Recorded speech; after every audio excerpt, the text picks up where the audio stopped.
Tansei, welcome to Métis Minute, your source for Métis news in Region 7.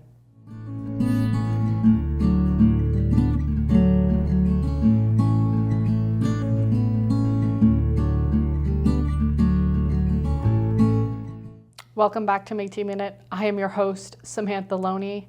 And about a month ago, we talked about Wasaga Beach's short-term rentals and housing crisis. Today, we wanted to bring you a story on a somewhat continuation of that story. As we know, across Simcoe County, municipalities are looking for ways to combat the affordable housing crisis. Wasaga Beach may have some solutions to this crisis. There are a few proposed developments for the area, including subdivisions. But there has been some pushback from long-term Wasaga Beach residents about what these new housing additions will do to the community that they call home. We wanted to bring you footage from a recent Wasaga Beach City Council meeting where there were presentations on these proposed developments, as well as concerns that were raised by citizens. Good afternoon, Your Worship, members of council and members of the public. I'm the town planner assigned to this file, and I'll be introducing the proposed official plan amendment and zoning bylaw amendment for the lands municipally addressed as 8859 Beechwood Road. There is a related draft plan of subdivision file as well. This application has been submitted by Sunray Living Inc., and the applicant and their planning consultant are in attendance today.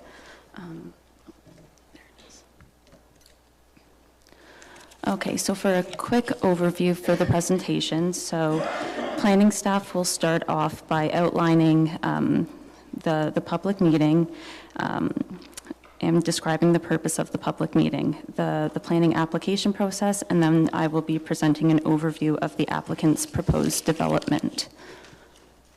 So a public meeting is required under the Planning Act for an official plan amendment and for a zoning bylaw amendment application. Town staff are introducing the applicant's proposal to council and to the public, and the purpose of the public meeting is to provide an opportunity to the public for sharing written comments and making oral submissions to council. So in terms of the planning application process, this slide indicates where we are in the planning process. So planning staff have received the applications, have deemed the applications complete, have circulated notice of complete applications and public meeting, and we're here now at the public meeting. So the purpose of the public meeting today is to gather information and for members of the public to provide comments on the proposed development. Following the public meeting, internal departments and external agencies will continue to review the applications submitted. At a later date, staff will put together a staff recommendation report, which will be provided to council.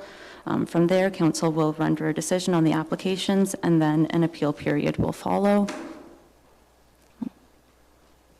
So in terms of what's being proposed, the applicants, the proposed official plan amendment application and zoning bylaw amendment application, as well as the associated draft plan of subdivision, have been submitted to facilitate a residential development consisting of 42 semi-detached dwelling units, 322 townhouse and back-to-back townhouse dwelling units, 146 apartment dwelling units, 1 public park block, a stormwater management pond block, a stormwater management channel block, a common element block, a maintenance access block, and 2 cul-de-sac conveyance blocks. Overall, what's being proposed is 510 dwelling units. So in terms of the site location, the subject lands have an overall area of approximately 12.24 hectares and have frontage along Beechwood Road, Highway 26, and Robert Street South.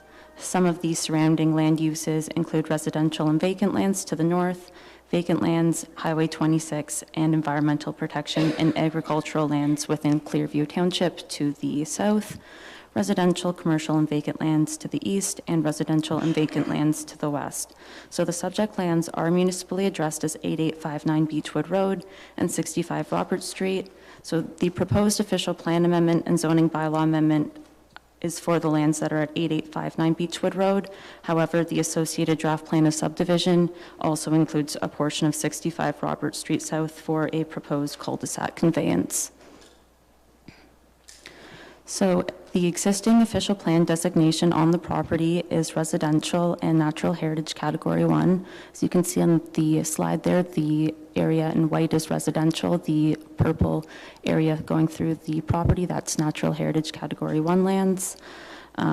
Within the residential designation, permitted uses include low-density residential uses such as detached, semi-detached, and duplex dwellings to a maximum density of 20 units per net residential hectare, as well as medium-density residential uses such as semi-detached duplexes, triplexes, fourplexes, linked and street townhouses, and similar multiple dwellings at a density generally not exceeding 37 units per net residential hectare. With regards to the natural heritage category 1 lands, permitted uses include existing agricultural uses, forestry, passive outdoor recreation, public use, works uses, etc.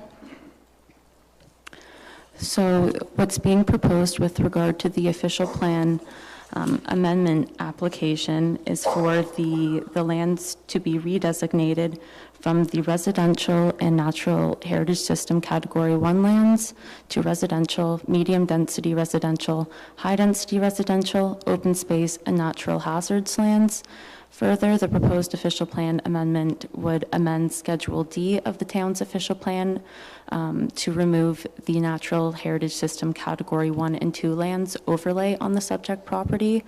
Further, it would establish new maximum density permissions within the medium and high density residential designations, permit medium density development west of 71st Street, where medium density development is generally discouraged as per section 5.2.5.5 of the town's official plan, and permit back-to-back townhouses within the medium density residential designation.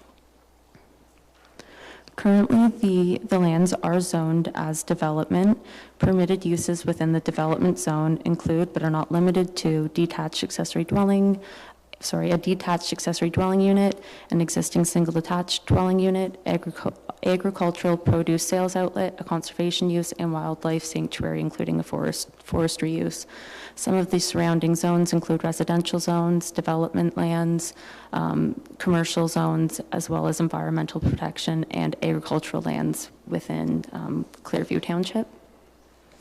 The applicants, through their proposed zoning bylaw amendment, are proposing to rezone the lands from the development zone to the residential type 1 zone, residential type 2 exception zone, various residential type 4 exception zones reflective of the dwelling types and densities proposed, and various open space exception zones.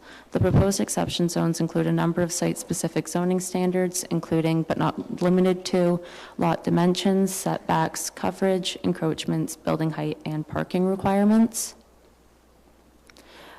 As mentioned earlier, the official plan amendment and zoning bylaw amendment applications also include a draft plan of subdivision application. To conclude, this public meeting is required by the Planning Act. Town staff are presenting the applicant's proposal. A detailed review of the applications is ongoing but not yet completed. Staff will forward received comments to council, and staff will provide a recommendation report to council at a later date. For additional information, residents may contact planning staff at the email address on this slide and find the supporting documentation at the link. And this concludes planning staff's presentation. Thank you. Thank you very much, Samantha. We now have Darren Vella of Innovative Planning Solutions on behalf of the applicant, and he will make a brief presentation and provide further details with respect to the proposed official plan amendment and zoning bylaw amendment. We have Ken Michaud and Connor Michaud from Sunray Living, Inc., James Orr of R.J. Burnside, and Rob Waters from Waters Environmental are also in attendance, I believe, virtually via Zoom. Is that correct, Madam Deputy Clerk? Through your worship, that is correct. Thank you very much. Good afternoon, Darren. You've been patient, but you know how this works. So anyway, welcome, and the floor is yours.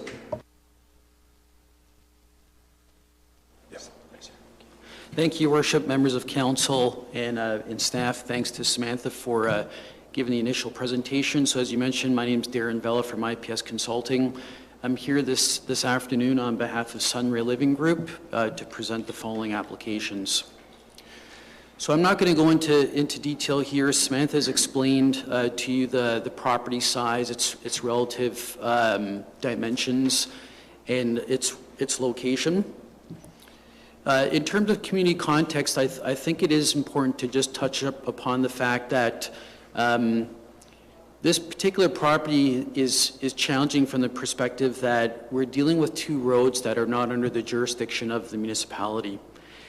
And that's going to be challenging, but hopefully working with the town and working with the Ministry of Transportation, we will find ways to really improve the Beechwood Road interface and really make it more pedestrian friendly, really make it more community focused. And that's what we're hoping to do as part of our development application. The surrounding context in terms of existing uses, we do have some existing development up along Robert Street. That is really the only interface on this property where there is an existing interface with single detached dwellings. The remaining portions of the property surrounding the site are all vacant. Some are in public ownership, some are actually owned by the MTO. That button's not working. There it is there. So there is an MTO parcel here, and then there is also lands that are owned by the municipality for your future West End water tower and depot area, just abutting those lands. We are in contact also with the neighboring developer who owns Beechwood Terrace, so there has been communication with this landowner just in terms of overall site plan integration and ensuring proper transportation connections between both properties. So in terms of the development concept, I want to touch upon a couple things. The first thing I want to touch upon are the lands that are proposed to be dedicated to the municipality through the development application. So there's a couple really key important features that I want to make note. So the first thing is up here in the top corner.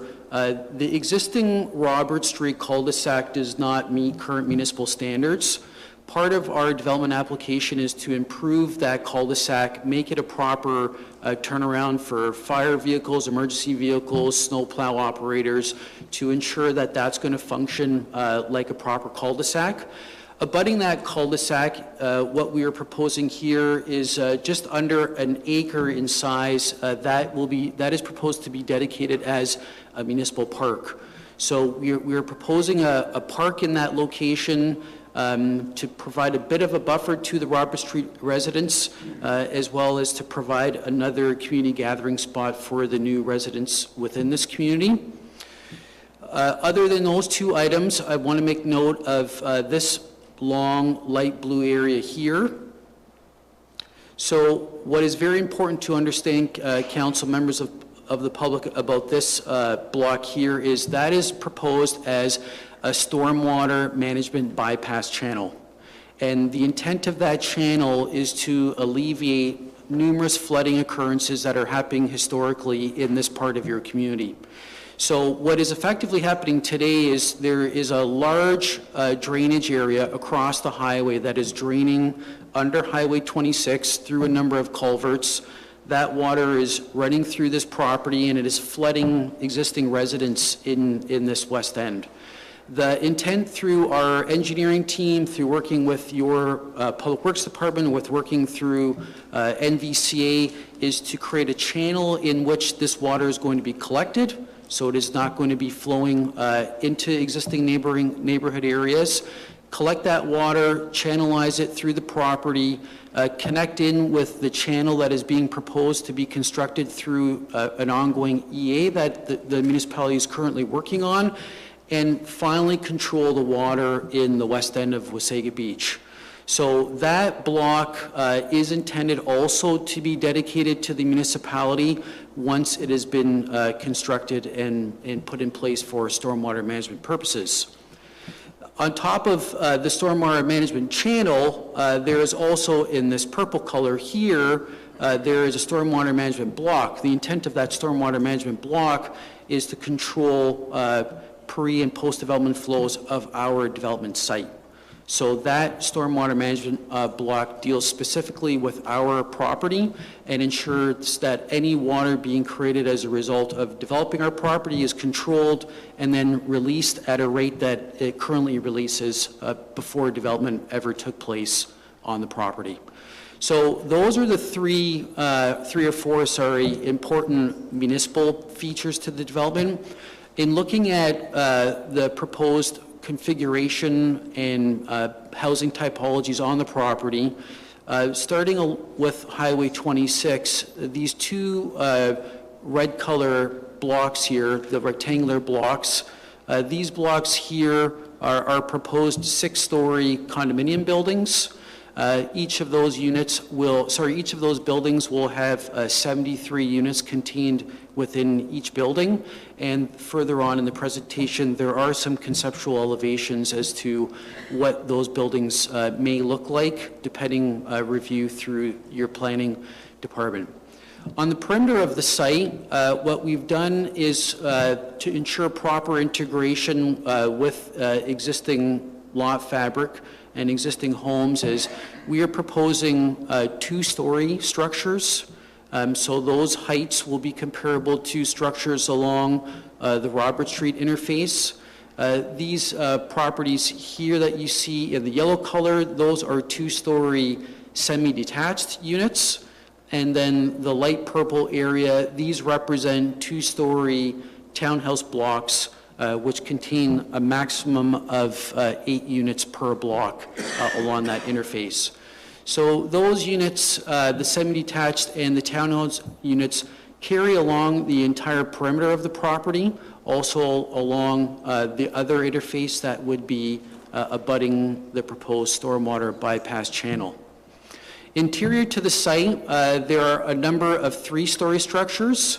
The darker purple color are traditional 3-story townhouse units with backyards.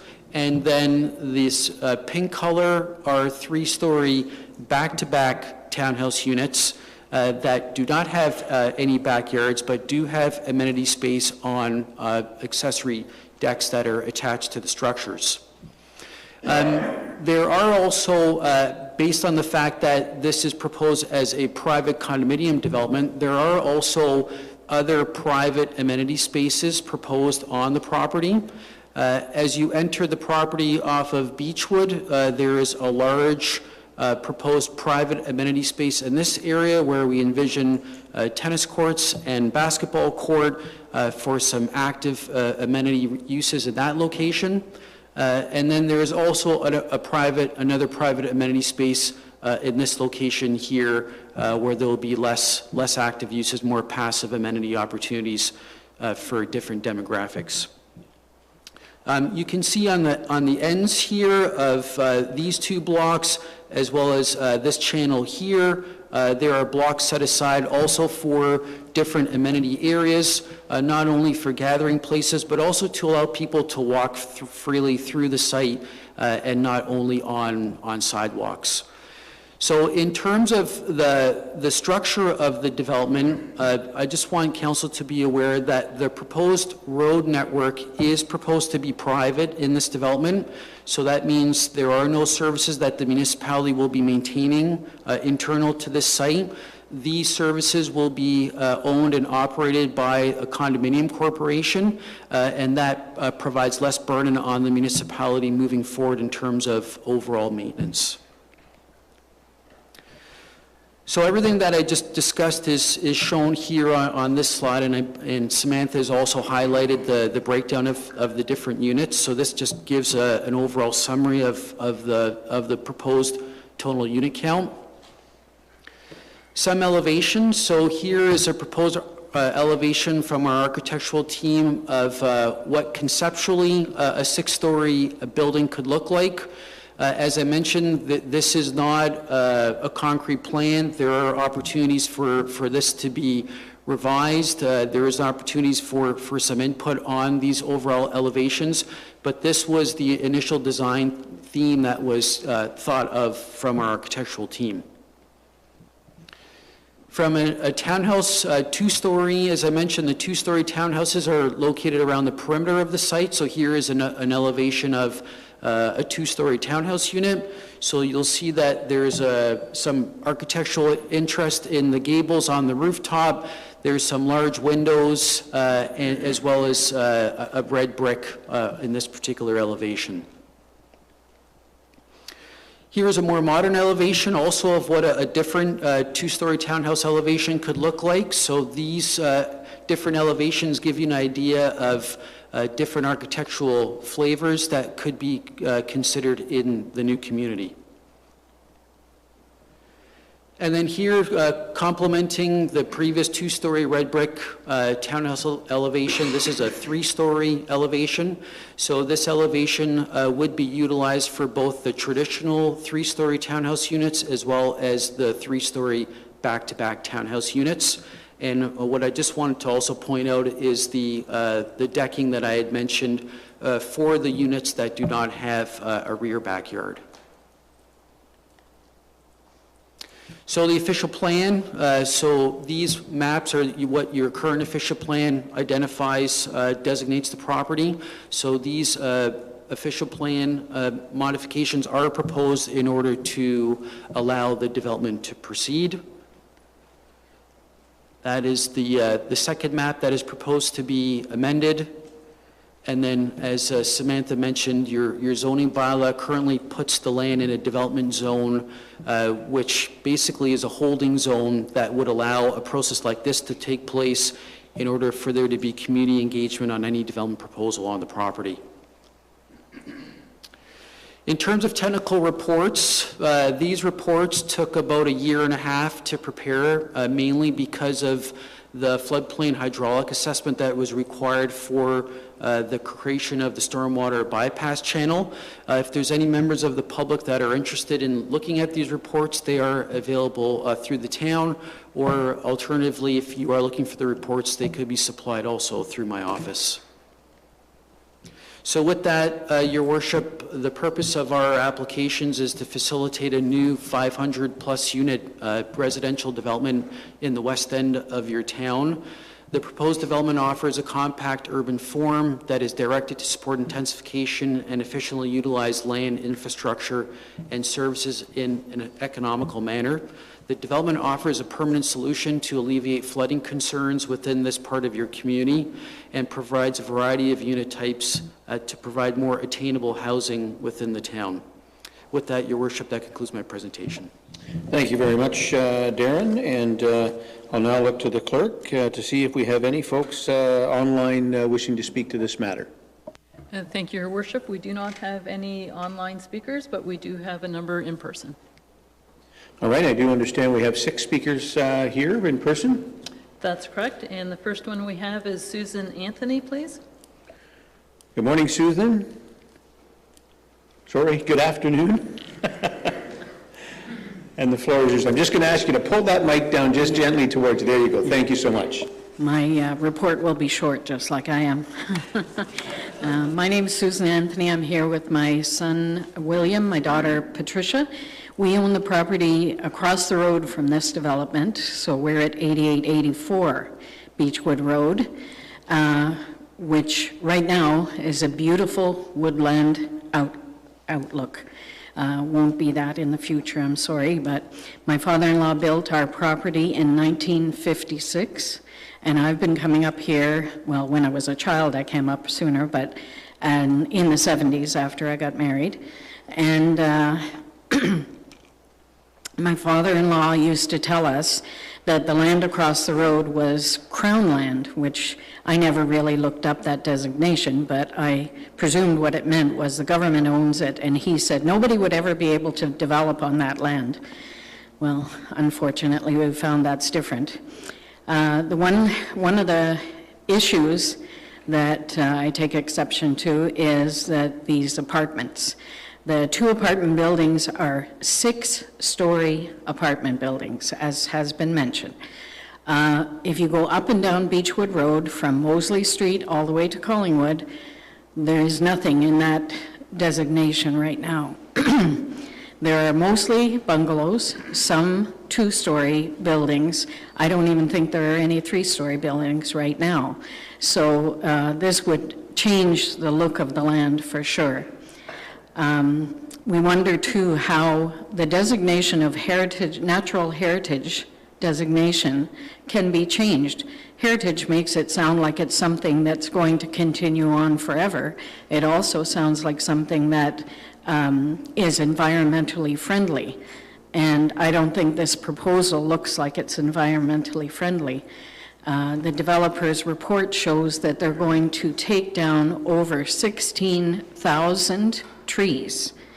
And I know they've shown us a little stormwater, little river or canal or whatever that is supposed to be, but I'm no arborist, but I know trees hold the land together so that you don't have flooding. So if they take away 16,000 of those, I don't know how that little river or whatever it is supposed to hold all the flooding back.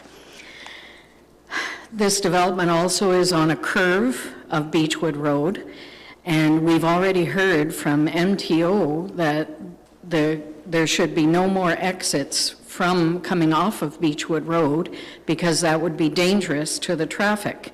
We already have found that Beechwood Road is full of traffic now, which should really be going a lot of it onto Highway 26, but they still continue to go on to Beechwood Road because it's, I guess, easier, or they've been used to going that way.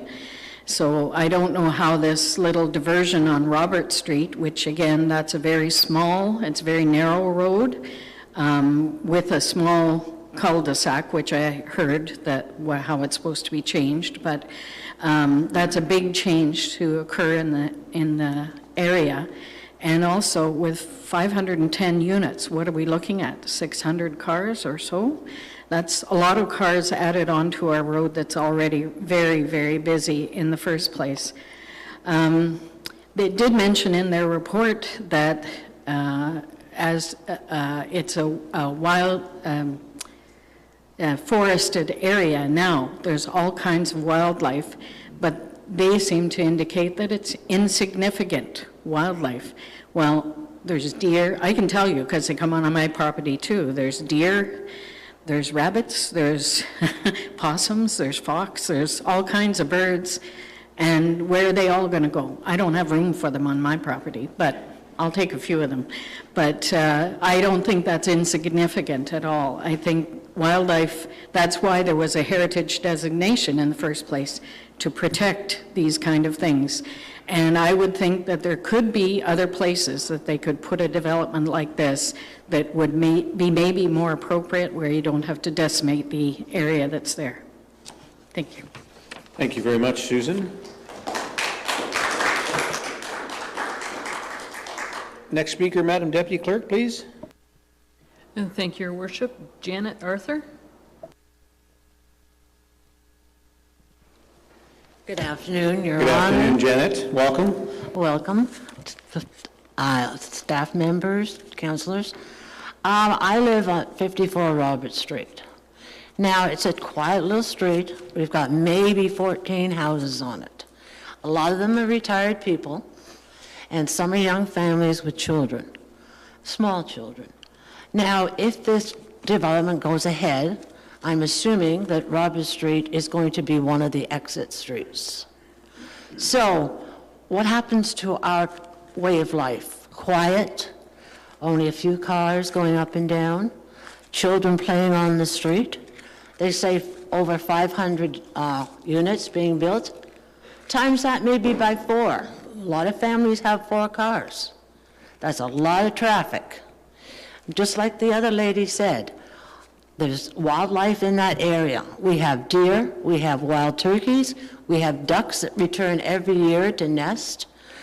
We have opossums, foxes, everything that is on a nature area. Why should it all be taken down? I am a senior. I don't know how many more years I have to live, but do I have to live for the rest of my life with noise going on from construction? How long is that going to take? And then the traffic. And with all the construction, Do I have to keep my windows closed so the dirt and the dust doesn't come in? I mean, I don't know what it's going to be like living on Robert Street. I love living there. I love Wasaga Beach. But I don't want to live there if the traffic is going to go crazy. But I'm a senior. Where else can I move? Also, are these houses going to be affordable houses? They talk about affordable homes that are needed. It doesn't sound like these are going to be that affordable. Plus, where's all the parking going? Right? Are people going to park on Robert Street? Who knows? But these are my comments, and I just want council to know that the people on Robert Street are not happy with a bunch of traffic going down their quiet street. Thank you. Thank you very much. Thank you, Janet. Madam Deputy Clerk, who's next? Thank you, Your Worship. Kathleen Caswell.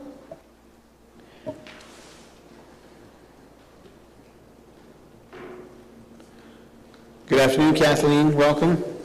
Thank you, Your Worship, Deputy Mayor, other councillors, staff, public. Guess what I'm going to talk about? So it took quite a bit of time to go through some of the 28 documents that are on the website, but I tried to figure out what was going on. But it is obvious from all the reports on that website that a lot of effort and time and money has gone into studying this land on behalf of the developer. So it seems to me that there's no doubt that this development will proceed. So I'm more or less going to talk about things that maybe could be added or changed to it. As we know, the climate is changing faster and furious, more furious than ever, and all new developments need to address that fact. I see that some of the reports on the planning website do mention climate change and greenhouse gas emissions, so that's good. It's obvious that the reports support clear cutting and are downplaying the significance of both the wetland and the forest. And even the identified endangered species is somehow written off. Does our planning department have an environmental planner? And does that planner have any concerns about these reports, given that wetlands provide natural flood control and forests clean out the air? So I am requesting that a third-party peer review be done by an environmental planner, that the reports that talk about the insignificance of this land be reviewed by this planner. Did we engage the Indigenous community in this planning of this development? Is this not a good idea since they have so much environmental knowledge? When you look at this piece of land, you can see that it's connected to a very large forest area, and the forest eventually ends at the shores of Georgian Bay. Perhaps it's the last of the untouched forest that is reaching as far as the bay. Are we making a mistake to turn this forest into concrete? What impact will the West Wasaga secondary plan have on this proposed development? I really liked one of the main recommendations that was presented to us during that week of public consultations, which was to have a street that would be very pedestrian and people-friendly to encourage active transportation and take some of the load off of Beechwood Road. But I don't see in this developer's diagram that they've incorporated that street. I see that, and I know that the secondary plan's not approved and completed yet, because I've been trying to I've been bugging your planners to get a copy of it, so I understand it's in the works. I see that the design reports talk about active transportations, that's good, but how does that fit in with our active transportation master plan? I see that there's sidewalks and multi-use trails in the plan, but I don't see how it connects to the existing trails outside of the development and how that connects to other communities outside of Wasaga even. Our new official plan, also in draft stage, talks about complete neighborhoods, which the report talks about as well, which is good. Our official plan also talks about energy efficiency achieved through the development of green buildings. I don't see anything about this in the reports, and I know our official plan's not official yet, but I don't see any consideration for on-site renewable energy, possibly solar, or using more sustainable building materials, or high-efficiency appliances, such as replacing air conditioners with heat pumps to reduce our reliance on fossil fuels. Could a report be produced to address these climate change concerns? So, and then my final point is, so those are 5 different questions or requests to look at the development. And I understand development, it has to make a profit, and they're thinking about doing 510, they're proposing 510 homes. And most people won't like this idea, but is it possible to protect the wetland and some of the trees and keep the number of desired households the same by increasing the density? For example, replacing some of the semi-detached houses or townhouses with more apartments, because that's the direction we need to go in as a world. We need to live denser, be closer to each other, and stop using up green space and farm space and that kind of stuff. Thank you. Thank you very much, Kathleen. Madam Deputy Clerk. Thank you, Your Worship. Now, I'm just double checking, is Gerard Duzastri here? He wasn't able to make it? Okay. Thank you. Joe Matai? Thank you. I'm sorry, Joe's last name again? Spelled M-A-U-T-I. Well, that clears that up. Thanks very much, Joe. Good afternoon and welcome. Thank you very much, Your Worship, and thank you to Your Worship and to members of Council for giving me this opportunity to address this issue. Well, I'm here on behalf basically of many members, a few dozen members of the west end of Shoreline, and they've sort of elected me to, be their voice, and I'll be brief on it because a lot of the issues have already been discussed, as well as with Gerard Duzastri, who's supposed to be here before me, not able to attend, but he submitted an extensive letter regarding the environmental impact, so I'll leave that for you to look at. So basically, on behalf of this community, we wish to convey our deepest opposition regarding this proposed medium high-density project application being submitted by Summary Living. My wife and I have resided in this community for over 12 years now, and we chose this particular location because of its idyllic and natural landscape that envelops this particular sensitive environmental area. If approved, we strongly believe that this proposed development would drastically impact the character of our community in many negative and damaging ways. These lands are presently zoned as R1, Natural Heritage System category, as are all the other properties in the location of the immediate area. The majority of these homes consist of approximately 40 to 50 foot frontage, approximately 200 feet in depth.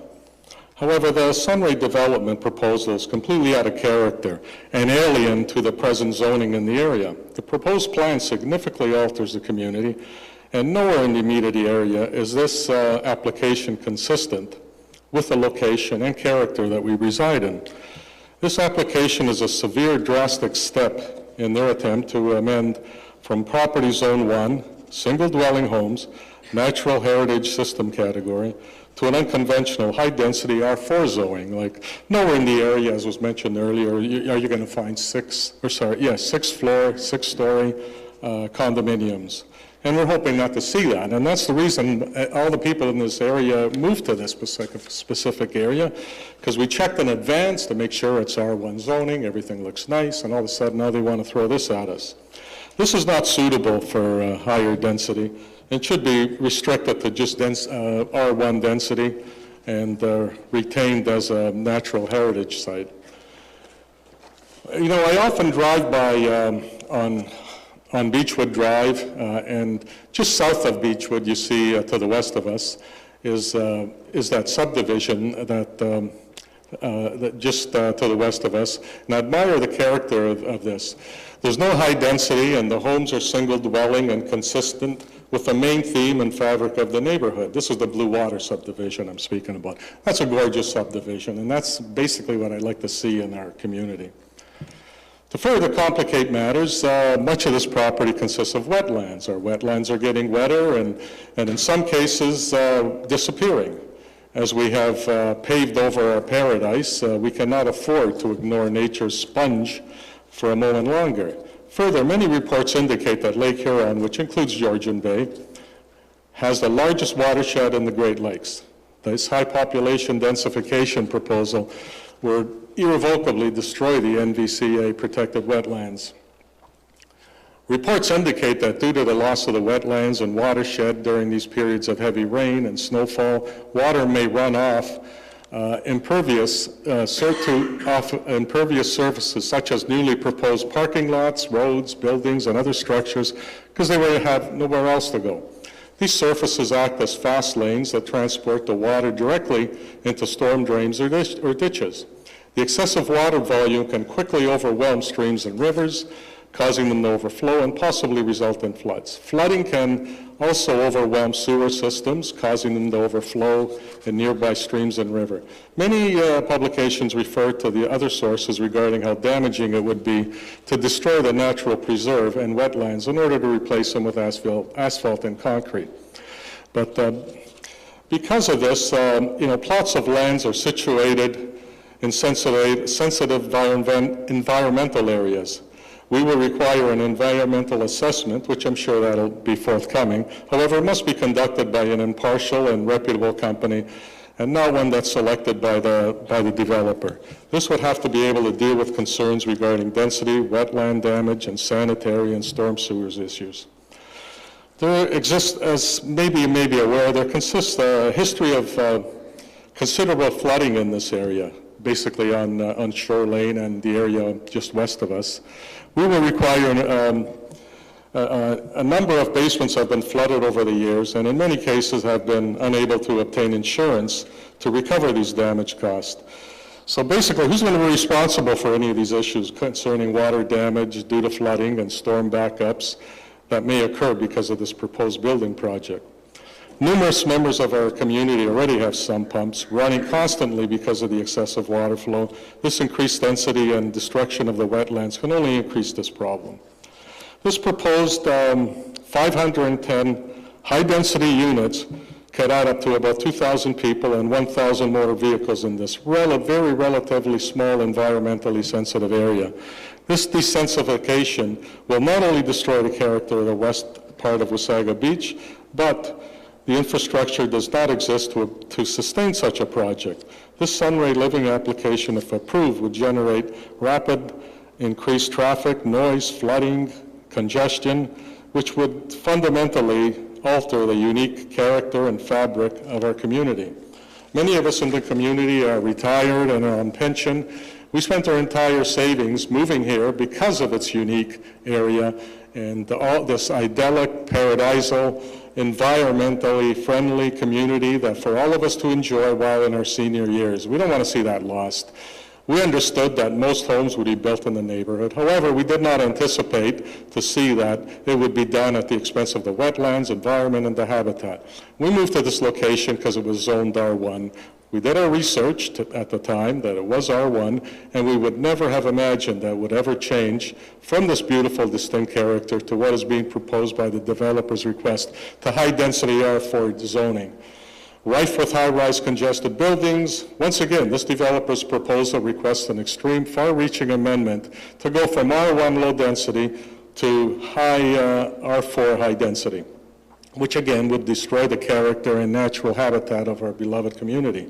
Therefore, I'm pleading with Town Planning Department and Council not to support this development application and recommend to Council that they deny, and that Council does deny these applications due to the negative adverse impact that would have in our entire community. Thank you very much for this opportunity.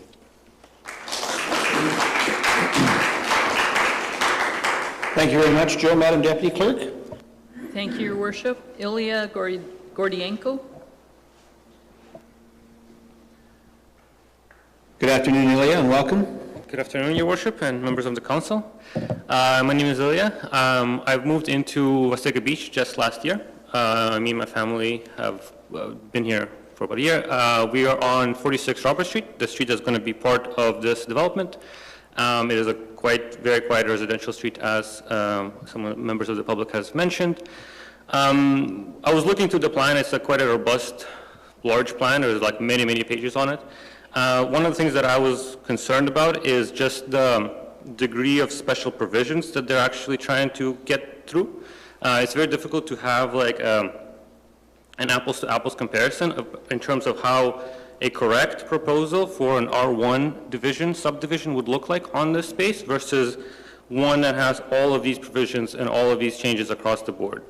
It is changing our like streets quite a lot. As a lot of people have mentioned, there's no high-rises, and there's quite a few of these high-density buildings. And just going through the rough numbers, it is looking like there will be about 42 units per hectare at this proposed rate, 510 residential units, about 12 hectares. And I myself lived in the city of Toronto for 7 years before this, and I just brought up some rough numbers from the Toronto equivalent. Toronto in general is 25, the regular semis are 28, and the townhouses are about 30 units per hectare. So we're proposing this plan for substantially more than the townhouses in Toronto, which I think in accounting for various different things in our city that are more geared towards R1 residential, that might be lacking in for this substantial increase in residents. One of the proposals in the plan as well is quite a substantial reduction in the parking spaces. Some of the concerns were about parking on our street as well, and as well as some other things. But in general, if you drive by that city, it's not a very pedestrian-friendly yet street. That could be, and that's something the city could move towards. But as it stands right now, if we have a substantial reduction in cars, that means a lot of people either maybe park illegally, or most likely they have fewer cars. That means there'll be more pedestrians on the streets. And just looking at number of schools, number of hospitals, a nearest grocery store, the nearest pharmacy, there's not that much that you could walk to and buy things from, right? So if we're actually reducing number of parking spots, maybe that's something that the plan should also account for in terms of either increasing public transportation funds to increase that, or something along those lines. The other thing I wanted to point out too is that the plan itself and the presentation that went along presented 3 kind of sets of plans, right? There's the semi-detached units that they proposed, and there was like pretty pictures, and that's based on our housing on Robert Street. That's maybe double the density of that, right? So there's this kind of small residential semi-detached, but those only account for 42 units out of the 510. So that's a small portion of those ones. And then there's a big high-rise section of 146 units that they also want to propose, but the majority of it, 322 units, are of these, I think they're called medium density, but they are high-rise townhouses and these 3-story multi-buildings as well, which I believe we don't have in Wasaga Beach in general. And again, coming from Toronto, those are very, very high density that usually have a lot of parking and a lot of requirements around that. So it is not only the 6-story buildings that are going to stick out as like a sore thumb on our streets, but also these medium density as well, which is substantially more dense than what are R1 residential. And yeah, I just want to kind of reiterate, I think the main concern for our residents is that a lot of the parking considerations and also the potential delays around how long the construction might take. These are, again, 510 units take quite a long time to build. What are the implications with parking and implications with just the construction itself that will go on. I think those are most of my questions. Thank you very much. Thank you very much, Ilya. Madam Deputy Clerk. Thank you, Your Worship. That was our last speaker.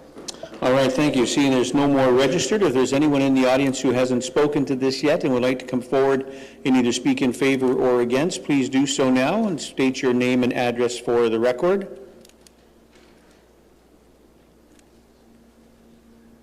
Good afternoon.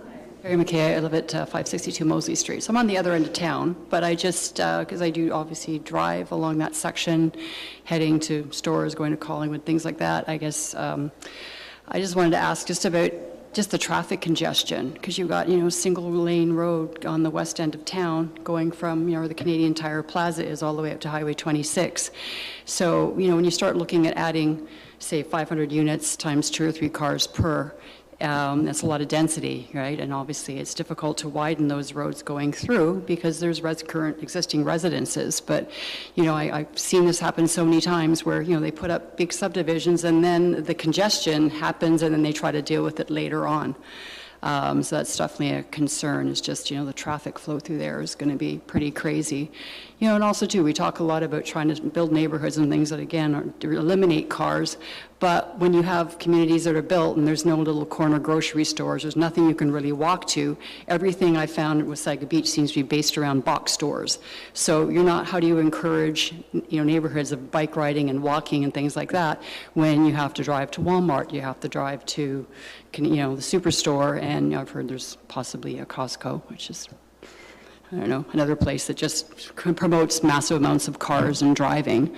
So I don't know, I just feel like a lot of these new communities could be just thought out in a totally different way, that are much more environmentally friendly, that think of, you know, let's build a neighborhood, you know, like the old neighborhoods where, like I say, you could have a convenience store, a greengrocer, places you could walk to, but everything is just based on just put a big whack of homes here, knock down a forest, get rid of wetlands, pave over farmland, and then just build massive box stores that just encourage more people to get in cars and drive. And that's totally the opposite direction we should be going to as a community and as a planet, to be honest. And we have a real opportunity, I think, to do things in a very different way.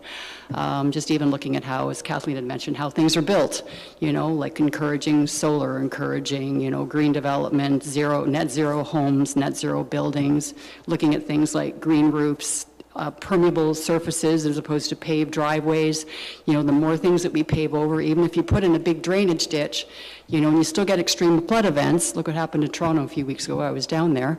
It's pretty crazy. You know, what soaks up water is, you know, natural land, and the earth can be quite a good sponge, obviously.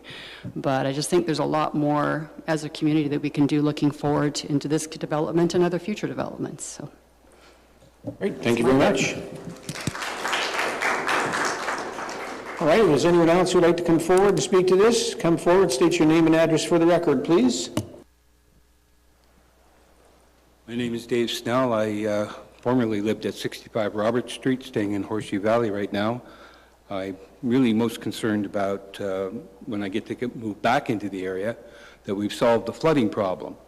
And over the years, I've attempted severances, I've attempted a number of things, and always the NVCA has said there's flooding threats that will be hazardous to people on Robert Street. What I've seen, and I've looked very deeply into the environmental assessments and the hydrogeological assessments, what I'm seeing is that if the floodplain and the wetlands that are there now were doing a job, we wouldn't have this threat of flooding that's preventing us from building. There's at least 8 infill building areas fully serviced on Robert Street that we can't build on or haven't been able to because of the threat of flooding. To me, it's imperative that we stop the potential of the 100-year flood, which is very real and becoming more real every year now, by creating these floodplains or the channels and the ability to store the stormwater and just relieve that. Because whatever happens over the future in that area, it will always be under that threat until that floodplain issue is solved. So that's, to me, paramount. More development is coming to that end of town. It has to. It's just a natural place for people to want to build. What I've seen so far with the Sunray, they're building to what we've asked for in the West Wasaga redevelopment plan, or the plans going forward. They want more density, they want higher buildings, more are coming, and it's inevitable. So I think at least we can do is work to make it work for us and get the floodplain issues solved, get the type of housing we want built, which looks like they're addressing. And I do believe there's problems with the traffic. We'll need to deal with those. But that's, as I said, that's going to be inevitable as that development occurs. And more high buildings are coming, and they're not high-rises. I've been on the 25th floor of a high-rise. That's 6 stories. So that's my 2 cents at this point. I think it's inevitable, and I think this is not a bad crew to be working with to take us where we said we want to go. Thanks. Thank you, David. Is anyone else who wishes to speak either in favor or against this? Please come forward now and state your name and address for the record. I'll ask a final time. Anyone wanting to come forward? All right. Seeing no one, I'll turn to members of council for any questions or comments for clarification. Councillor White. Thank you, Your Worship. Through you, maybe to Trevor. Heritage number 1, can you define what it is about this property that gives it Heritage number 1 designation? Through your worship, I'm going to do a very bad job at categorizing it because I don't have the EIS probably as knowledgeable as maybe Darren and Samantha. So with your worship's permission, I'll try my first attempt, and maybe Darren, who's a little bit more in the file, can get to it. My recollection is that there's a historic stream that has traversed this property. What my recollection of the EIS is that it's the stream is seasonal. It comes and goes based on rainwater events and snow melts. We think that when the Highway 26 was put in, that some of the natural flows of the water had been impeded, and that has exacerbated the ongoing flooding issues that have been occurring in that area, and Kevin may be able to speak to the EAA. So I think from what my guess would be is that when we did the 2003 official plan, we did what's called a desktop review of stream corridors.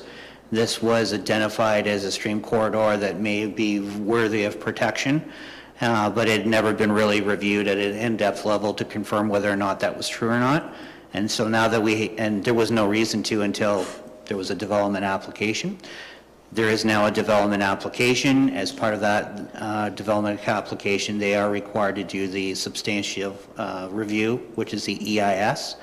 And to speak to the comment earlier, no, we do not have an environmental planner in-house. We will have it peer reviewed by a third-party firm that will be paid for by the developer. And I'm not sure if Mr. Vellon is able to speak to more depth of the actual appropriateness of the Category 1 or not at this point. Councillor, one sec. So just to be clear for the public, we will ask for a peer review by an environmental engineer, and we paid for it by the developer. Who will choose that individual that will do that peer review? The town? Through your worship, it's the town's peer reviewer, so we will do it. Okay, so we'll make the choice of who it is. They just got to pay for it. Correct. All right. Darren, did you have anything to add to that? Just going to ask you to come forward, Darren, there to the mic. Thanks. We do have, through your worship to Councillor White, we do have our environmental consultant online. If you want more detail on it, we could ask Rob Waters to join the meeting and provide some comments. I'm okay. I think I necessary. understand the link between what you were saying and what you're doing with this channel. The channel, yeah. That's what I wanted to check. But I do have another question, though, if that's okay, but not for you. All right, thanks, Darren. Go ahead, Councillor. Thank you, Your Worship. Through you, perhaps to the CAO. Looking at the street design, is there any consultation between the town and the developer with regards to what was developed, what was like learned from the West End charrette discussions and the layout of this development? Does it conform with what the town's looking for?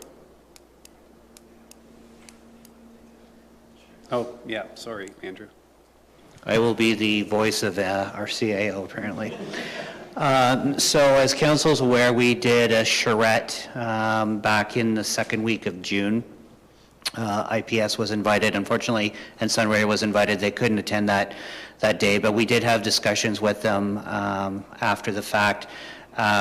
We, as staff, are proposing to bring a staff report back to you as council with a wrap-up of what we heard, including the tool design recommendations on the 22nd of August. The PowerPoint presentations are available online. It's no big secret. Well, basically, what the tool design was suggesting was a frontage road running parallel between Highway 26 and somewhere in Beechwood Road. We have spoken to Mr. Vell and his client about that. We haven't gone into the depth of it yet. There is an opportunity, I think, perhaps with their condominium roads that maybe we can share responsibility or access through that, but I don't think we've gone down to the level of detail that we would at the plan of subdivision stage. The other thing that the charrette came up with was the fact that, and I think one of the residents spoke to this earlier, was the interface between the development and Beechwood Road. And as we all know, Beechwood Road is also an MTO jurisdictional road. And that we would be seeking to do a better job than what we've done in the past in terms of programming the roadways, in terms of active transportation and perhaps slowing down the roads and things like that. So I think that'll be a conversation not only with Sunray, but also with the municipality and the MTO as well. I'll just add, I'll try and add. One of the big things is to try and not preclude those options in the future. So I have met with Trevor. We've looked at the plan in detail, and we think with the cooperation of MTO, we could still realize those connections that we're looking for.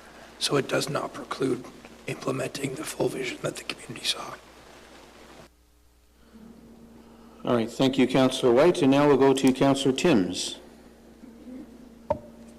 Thank you, Your Worship. I think Mr. Vella will probably be the one to answer the questions that I have. I wanted a little clarification on the public park, and just wondering, I'm not sure, did you say you were providing that land to the town or creating a parkland for the community as well as the residents of this development? Just ask you to turn your mic on. Sorry. Thanks, Darren. Through your worship to Councillor Timms. So the park at the end of Robert Street is proposed to be a municipal park, so that land would be dedicated to the municipality for municipal programming purposes. Interior to the site, there are private parks that will be owned and operated by the condominium. Thank you. I think some of my questions about the pedestrian-friendly issue have been answered. With regards to the design of the townhouses having single-car garage, I didn't see any visitor parking shown on the site plan. Have I missed it? Through your worship, maybe if we can just put the site plan back up, is that possible?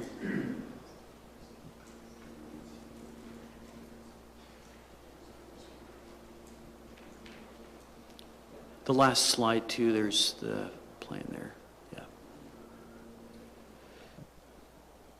So Councillor Timms, I mean, very difficult to see granted at this scale because there's a lot going on in the drawing, but so you can see when you drive in off of Beechwood here, we've got a whole suite of visitor parking spaces in this location. There's some additional parking spaces in that location there. And then as you drive through here, there's some additional visitor parking spaces. We've tried to spread them out through the site so they're within walking distance of different residents. And then there's another suite of visitor parking spaces here. So we have tried to spread them out just so that they're kind of equal throughout the development. Thank you. And just a comment, I know it's early with the design and it's conceptual, but you referenced decking for the residents, and the design really looks like a small balcony.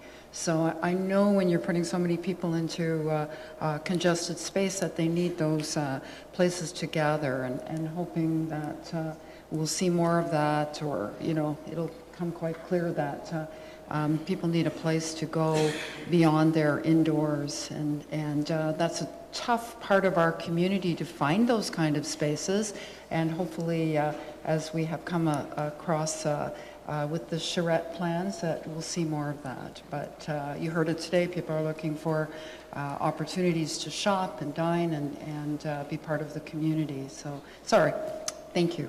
Thank you. Thank you, Councillor Timms. Now looking to Councillor Ego. Thank you, and through you, Your Worship. Thank you, Mr. Vella. This is really some comments to you, so thank you. Thank you. I was happy to see, and we've addressed it a lot here today, about the flooding and water, and that you had it in your report to help alleviate the flooding in the area. So everyone knows Toronto had those big monsoons a week ago when we had all that rain, and there's been so much come to light, and I've been doing some reading on it, so this wasn't just pertinent to you, but I think it's a great opportunity for you. And the term came to me for the first time last week was sponge cities. Your environmental planner probably knows about this, so I just have a couple of comments. Basically, I'd like to read about that, and I think it's interesting for all. And that is, the concept had been published and practiced since early 2000. It was the Beijing flood on July 2012, which caused 79 deaths that prompted the top Chinese authorities to accept the sponge city concept and make it a nationwide policy. I'll skip to there. After achieving success in China, I believe they have 38 cities now that are practicing sponge cities. The sponge city model has attracted overexposed climate zones such as Dhaka, Kenya, as well as cities like Berlin, Los Angeles, and I could add Montreal to that as well.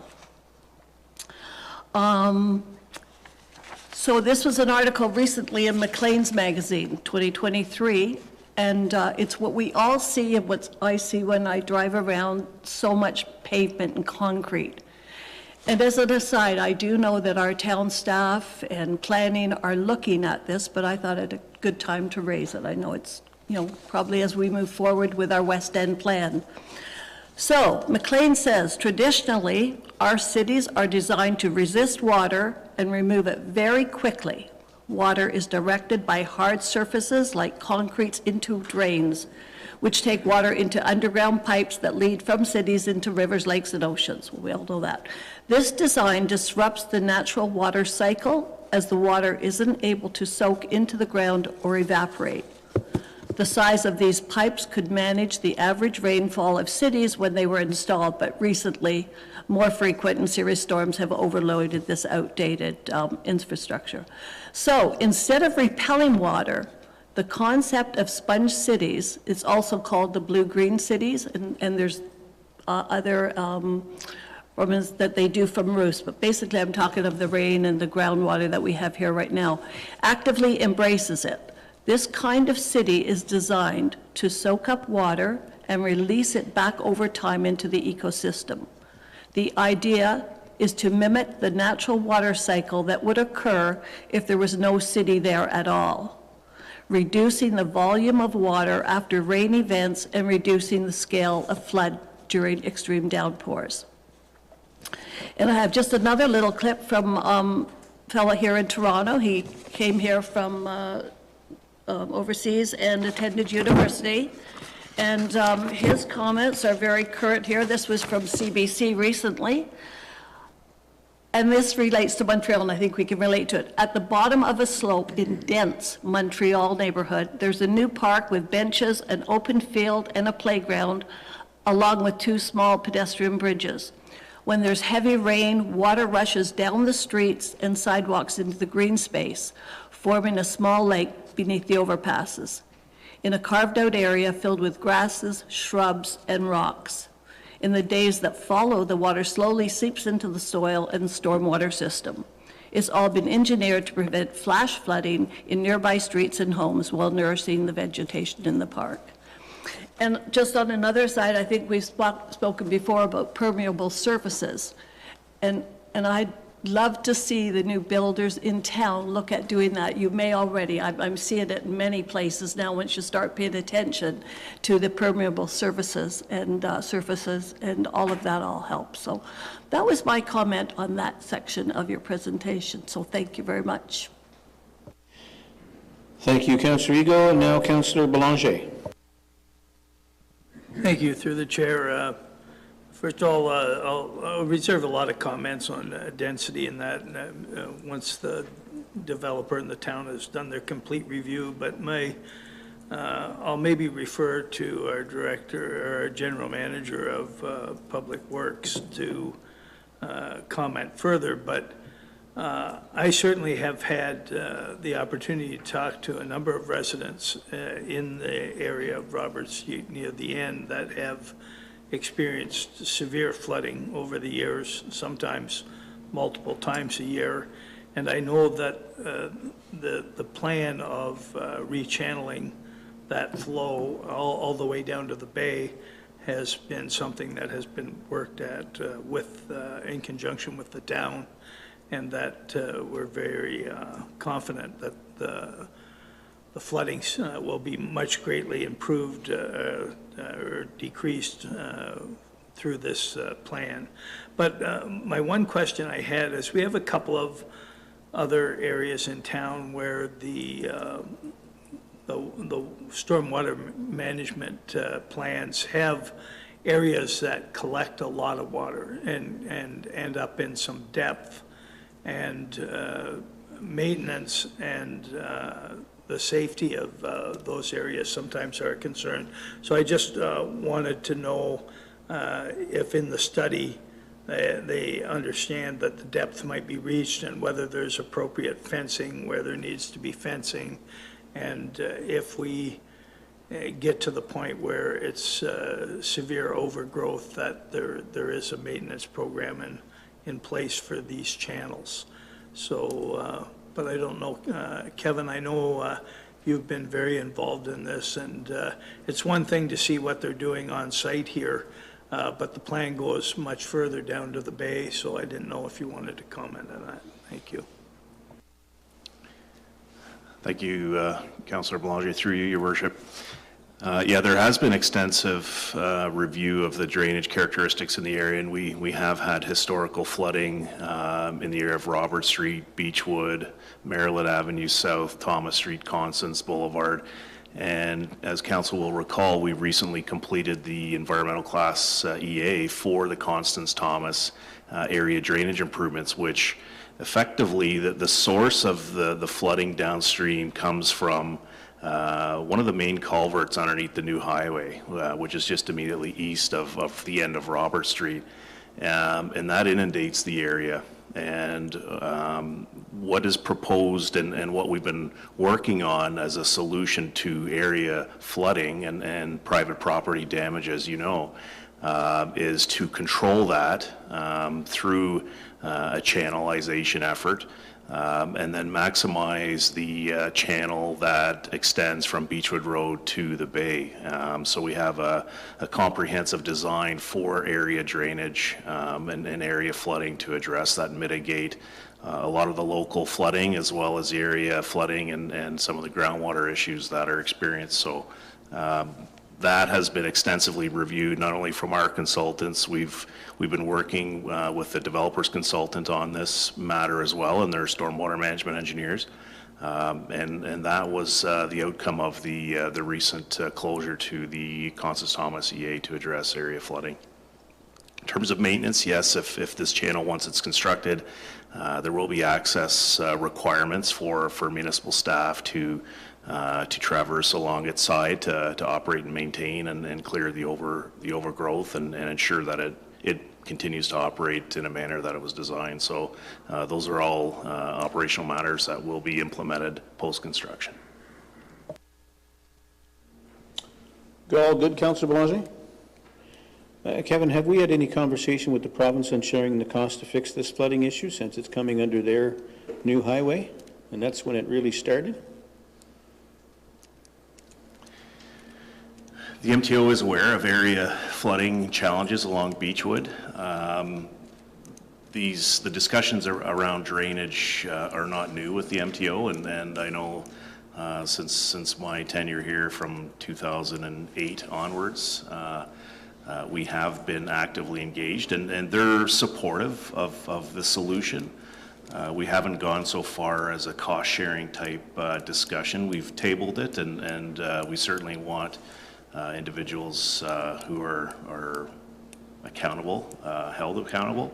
However, they have their own position in terms of the flows that are being projected to that area aren't any different. The difference in our mind is historically, prior to the new alignment, it was sheet flow. It was sheet flow that kind of managed through that area to the south side of Beechwood. Since its construction, it's now channelized through the culverts underneath the highway, and then you have more of a point source type loading in the back of Robert Street, which tends to to overwhelm the area and then spill onto Robert Street and overwhelm the ditches on Robert Street and overtop Robert Street, and it's kind of a downstream challenge from there on. But the MTO are aware of area improvements, and they're willing to have those conversations, and they've been responsive to helping facilitate the review and approvals. The costs still require further discussion in terms of where that's going to go, Your Worship. So perhaps another item to add to our list for AMO and another delegation to request. All right, next is Deputy Mayor Snell. Thank you, Your Worship, through you. It looks like it's a great resolution to be able to channel to obviously mitigate the flooding issues. What sort of impact is that going to have to the wetlands there? Are they going to dry up as a result of the channeling? I'm not sure if that would be a Kevin question or perhaps Darren. My first question, please. Through you, Deputy Mayor, I would probably defer that to the ecologist that is available online through Darren's team. However, it's something that we have to consider, and it's certainly something that we need to work through with the MECP and the NVCA, and finding that balance between flood protection, private property protection, and the natural systems that are there. So that's still part of the detailed design elements that are required, but we've submitted our position in terms of the ecology through the EA submissions to both the MECP and the NVCA, and we haven't had any opposition to this point. All right, Madam Deputy Clerk, do we have the ecologist online to speak to that as well? Oh, you're okay, Deputy Mayor Snell? All right, don't worry about it then. Go ahead. Thank you, Your Worship. Thank you for that answer. It's just good to hear that that's obviously top of mind as you go through the process. The 6 stories, when this first came to a public meeting, there was a lot of concern from the residents across the street at Blue Water development there in regards to invasion of privacy and having such a large building right beside them. Understandably, you don't want to put it by the highway. No one wants to live right on top of a highway or look at a highway. But have you, as in part of the design process, considered putting the taller buildings in the middle so that they're not as obtrusive to the neighborhood? Is my one question, please. Parking units in that ground level? I couldn't see how that would kind of fit. If not, where else would the additional parking people park other than the overflow visitor space, please? Sure, through your worship, to the Deputy Mayor Snell. So there is parking underneath the building as well. I apologize, I didn't point that out on the site plan. So there is at least one parking space for every unit within the building. The idea of the building concept is offering an age-in-place idea. As we're hearing, there's an older demographic in the area. We don't want to have to force people to leave the communities that they've lived in, giving them other opportunities to stay within the community. These sorts of buildings provide that opportunity is what we're thinking. All right, thank you very much. I just have a couple of questions. The ingress-egress that looks like it's going to end up going on to the cul-de-sac there at Robert Street. Have we done, has there been a traffic study on that? I seen in the report, but I thought that was only for the old Highway 26 or Beechwood. Is that, so that does include Robert Street as well? You guys are, one of you answer the question. That's correct, Your Worship. It does include It does, Robert Street? yes. Okay, thanks. So I'll have another look at that. And then with respect to the buildings and their location, similar to the Deputy Mayor, we have heard for quite some time the concern about having, you know, 6-story buildings next to or backing on to existing residential areas. And so I would just encourage to have another look at that and to reduce the densities looking onto or into the back properties of existing residents. And I would consider that same for along Robert Street. I mean, those folks have been there a long time, and I can fully understand why they wouldn't want a 6-story building right behind them now looking out onto that. So if you could look at that, that would be great. And those are my comments. No other comments from council or questions?